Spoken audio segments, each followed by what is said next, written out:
Well, this is very, very unfortunate, sad, bad, super sucky, filled with emotions news. It looks like this is more or less the end of the road, kind of, for the majority of us, for you guys watching. I mean, the number of users that were in the Earn account versus the custody account was immense. I mean, that was kind of the whole point of Celsius, right? The whole point is we're putting our crypto in there to earn interest on it, earn yield on it, which now looking back was just so stupid. The judge has ruled who the rights of all the Earn accounts belong to, where the crypto belongs to, and that is going to be Celsius. You look here, judge rules Celsius owns funds in Earn account, paving the way for stablecoin sale. They're talking about the sale of stablecoins that were in Earn accounts. Judge Martin Glenn found the terms of use for the Earn program unambiguous, and besides that, treating account holders, unsecured creditors was more equitable.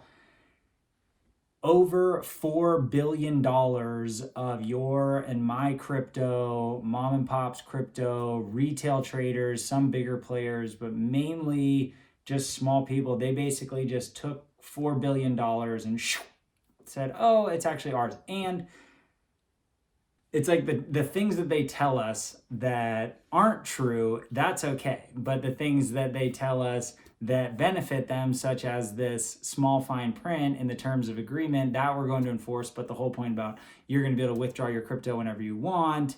We have plenty of reserves, all these things that they told us on the site, Mashinsky himself, that doesn't matter. But what matters is the print. And he basically came out and said the issue of ownership of the assets in the Earn account is a contract law issue. Basically just saying, hey, that's what the contract says, that's what it is, nothing else matters. Doesn't matter if what these people were doing were against what they say they were doing, if it was against the law, none of that matters. It basically just says we agreed to these terms, and that's what's going with it. Some of you guys are going to say, well, you agreed to them, you're an idiot. And there's some truth to that. There's some truth to that those were in the terms, and either you read it and you just went with it anyways, or you didn't even know and you went with it anyways. But let me ask you this. How many of you have read, I don't know, the new terms of service for your Instagram account, or the terms of service with your bank accounts, or the terms of service with your credit card accounts, or all these terms of service that we basically, Apple, the new Apple update, did you go through all the fine print of that Apple update? If they were just if there was some fine print in there saying, oh, we can basically just take all your money, do whatever we want, and the banks or whoever, anyone's going to say, well, you were liable, it's your fault. There's just different ways to look at this. It's not the only website citing this.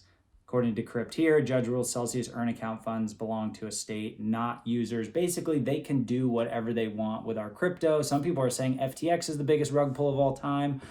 Over $4 billion in rug pull. I mean, essentially, Celsius could have just filed bankruptcy at any moment and just taken all of our crypto. Which is, I guess, what it said when we sent our money in there, and, taking ownership over that and saying, well, I screwed up, big mistake. I had too much crypto in Celsius, not my whole portfolio. I'm not completely ruined or wrecked by it, but it's the most money I've ever lost, and it hurts, and I'm feeling for you. If you also have money stuck in Celsius or in FTX or in any of these places, it's just a brutal, brutal, brutal time in the crypto space. And for a lot of us are really learning the hard way why not your keys, not your crypto is such an important statement, and why that is the heart of decentralized cryptocurrencies. And having said that, looking at these DeFi protocols, though, I don't trust these either. There's a lot of hacking going on. There's billions of dollars being stolen all the time. So basically, crypto right now I'm looking at still very nascent. It hasn't really proven itself to actually work, but we are betting that on the future, these things are going to do what we believe they can do: change the world, change finance, democratize finance, give us more control over our own assets and money. But at this point, we are riding the storm and getting tossed around like rag dolls.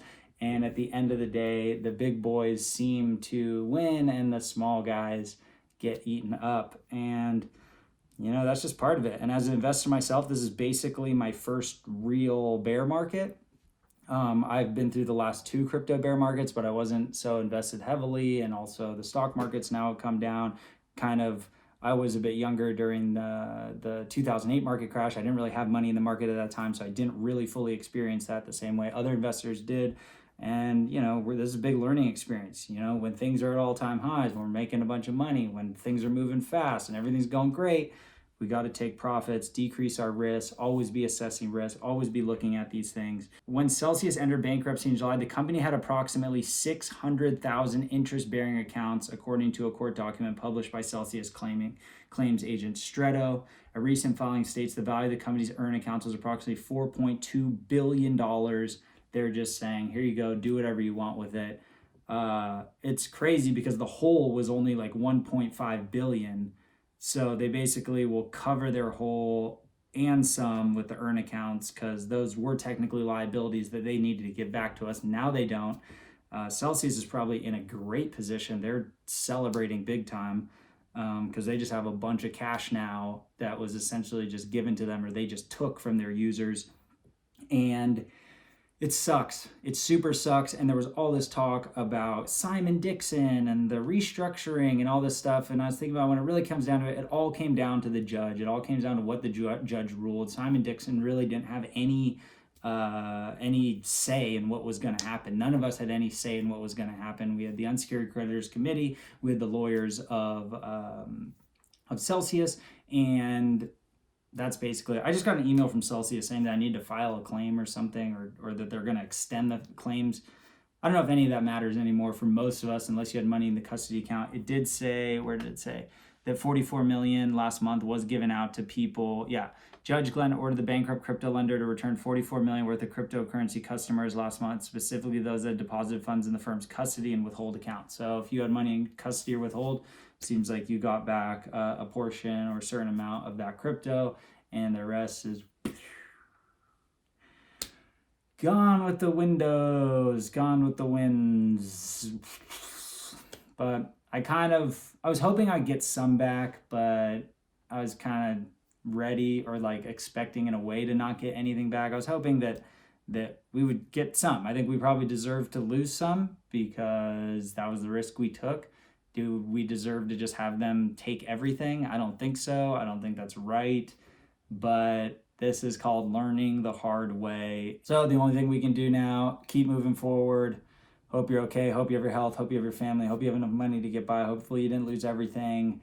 And, try and go out, smell a rose or something like that. And think about what you can actually learn from this. What were the actual mistakes? Was there mistakes investing in crypto, or was the mistakes giving our crypto to a centralized exchange, right? So if you're afraid to keep buying, if you're getting out of crypto altogether because of this, that's totally your choice. This is not financial advice. Don't listen to me. Don't listen to any YouTubers about financial advice, any of that. But try and think about what were the actual mistakes. I'm thinking about those and creating my own takeaways and forming my new strategy moving forward. All right.